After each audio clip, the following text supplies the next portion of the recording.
আমি অনেক বেশি অলস, যার কারণে আমার ভিডিও এডিট করা হয় না, বাট আমি ভিডিও করে রাখি। যাই হোক, যখন বাঁধাকপি ছিল মানে শীতকালে অনেক শীত, তখন বাঁধাকপি এনেছিলাম। তো এই বাঁধাকপির বড়া বানাবো, মানে কি বলবো, মোবাইলে তো ঢুকাই যাচ্ছিল না বাঁধাকপির বড়া দেখে দেখে। তো যাই হোক, যা যা ইনগ্রেডিয়েন্টস দেখাইছিল সবগুলো আমি দিয়ে দিচ্ছি এখানে, পেঁয়াজ মরিচ মানে যা লাগে আর কি। আপনারা প্লিজ চেক করে নেবেন কী দিয়ে বানায়।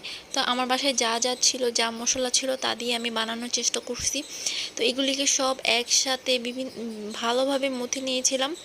তো এটা আসলে এখন দেখা যাচ্ছে শুকনো, বাট যখন আপনি এটাকে মাখায় রেখে দিবেন তখন দেখবেন পানি ছেড়ে দিবে।